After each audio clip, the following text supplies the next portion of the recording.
నమస్తే BTV7 news కు స్వాగతం. నేను మీ సోని. వార్త వివరాలకు వెళ్తే అనకాపల్లి జిల్లా రాజయ్యపేటలో బల్క్ డ్రగ్స్ పార్క్ కి వ్యతిరేకంగా మత్స్యకారులకు సంఘీభావం తెలుపుతూ కూటమి ప్రభుత్వానికి మానవత్వం లేదు, పేదల ప్రాణాలంటే లెక్క లేదు అని మాజీ మంత్రి ఎమ్మెల్సీ బొత్స సత్యనారాయణ అన్నారు.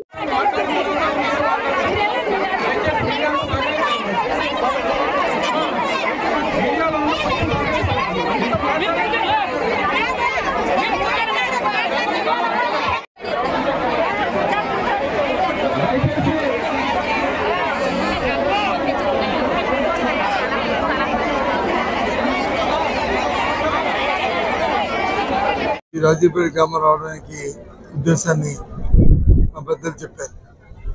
మీరు చేసిన ఉద్యమానికి సంఘీభావం తెలుపుదాం ఉద్దేశంతో ఇక్కడికి వచ్చాం. వచ్చిన తర్వాత మత్స్యకార సోదరుల్ని అంతకంటే పొందుకు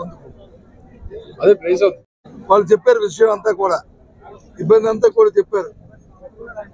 ఈ పరిశ్రమ వస్తే మా కుటుంబాలు నాశనం అయిపోతాయండి, మాకు ఈ బల్బేకి వస్తే అంతా కలుషమైపోతుందండి, ఇక్కడ మనం మేము జీవించలేమండి, జీవనోపాధి కరువు అవుతామని చెప్పారు. ఈ మాటలు కాదండి, ఇక్కడ ప్రస్తుతం ఉన్న శాసనసభ్యులు ఆ రోజు ఎన్నికలకు వచ్చినప్పుడు వారితో పాటు వచ్చిన నాయకులు వాళ్ళు చెప్పిన మాటే ఈ మాట అండి, ఇది మాది కాదండి అని చెప్పి అమాయకంగా ఆ సోదరి చెప్పారు. మా పార్టీ జగన్మోహన్ రెడ్డి ఆదేశ ప్రకారం వచ్చిన మా తాలూకా పార్టీ విధానం కూడా మీకు తెలియజేస్తాం. ఏ పరిశ్రమ రాష్ట్రం అభివృద్ధి చెందాలనే కోరుకుంటాం.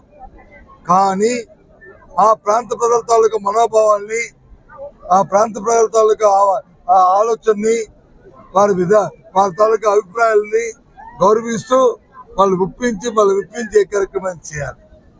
అంతేగాని అధికారం ఉంది కదా అని చెప్పి పోలీసు జులుంతోనో అధికార బలంతోనో ఆ మతంతోనో ఆ కార్యక్రమం చేస్తారంటే అది మాత్రం ప్రజాస్వామ్యంలో తగదు. అందుకే వాళ్ళు చేస్తున్న పోరాటానికి మేము సంఘీభావం తెలపాలని ఇక్కడికి వచ్చాం. పూర్తిగా కూడా వాళ్ళ పోరాటానికి మద్దతు ఇస్తున్నాం. వాళ్ళ ఆలోచన ప్రకారము, వాళ్ళ తాలూకా అభిప్రాయ ప్రకారము ఇక్కడ ఈ కార్యక్రమం ఇంకా రాబోయే కాలంలో జరగాలి తప్ప వాళ్ళకి అభ్యస్తంగా జరిగిన ప్రతి దానికి కూడా మేము మా పార్టీ వ్యతిరేకిస్తుంది. మేము పూర్తిగా వైఎస్ఆర్సీపీ మద్దతుగా ఉంటుంది.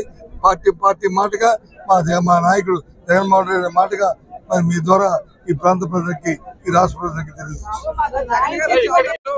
మత్స్యకారులు అందరూ కూడా వారికి కలిసి స్థానికంగా ఏర్పాటు చేస్తున్నటువంటి బల్క్ డ్రగ్ పార్క్ కి మేము వ్యతిరేకంగా ఉన్నాం.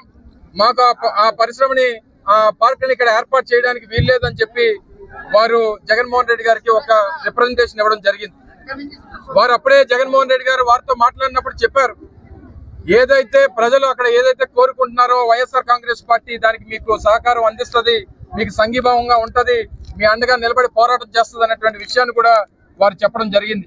అందులో భాగంగానే పార్టీ సీనియర్ నాయకత్వాన్ని, ముఖ్యంగా శాసనమండలి ప్రతిపక్ష నాయకులు పెద్దలు శ్రీ బొత్స సత్యనారాయణ గారిని, అలాగే మాజీ మంత్రివర్యులు ఉత్తరాంధ్ర కోఆర్డినేటర్ అయినటువంటి పెద్దలు కన్నబాబు గారిని, వైఎస్ఆర్ కాంగ్రెస్ పార్టీ ఉమ్మడి విశాఖపట్నం జిల్లా నాయకత్వాన్ని అంతటినీ కూడా వారి వెంబటి వెళ్లి వారికి సంఘీభావం తెలియజేయమని చెప్పి పార్టీ అధ్యక్షులు వారు ఆదేశించడం జరిగింది. అందులో భాగంగానే ఈ రోజు రాజీపేట రావడం, వారందరితో కూడా చర్చించడం, వారికి పార్టీ అండగా నిలబడుతుంది అన్నటువంటి ఒక భరోసాని కల్పించడం, తప్పకుండా వారు ఏదైతే నిలదీస్తా ఉన్నారో, ఏదైతే దీనికి వ్యతిరేకంగా పోరాటం చేస్తా ఉన్నారో ఆ పోరాటానికి వైఎస్ఆర్ కాంగ్రెస్ పార్టీ రాష్ట్ర స్థాయిలో మద్దతు పలుకుతుంది అన్నటువంటి మాటను కూడా ఇప్పుడే పెద్దలు బొత్స సత్యనారాయణ గారు ప్రకటించడం జరిగింది.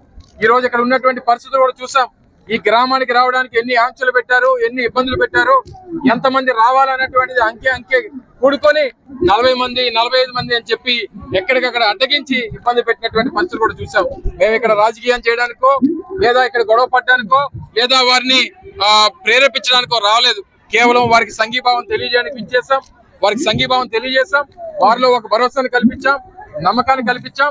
మరి ఇవన్నీ కూడా మరొకసారి వైఎస్ఆర్ కాంగ్రెస్ పార్టీ తరఫున ఈ ఒక్క గ్రామమే కాదు, దీని మీద ఆధారపడినటువంటి దాదాపు 15 గ్రామాలు, దాదాపు 25,000 మత్స్యకార కుటుంబాలకి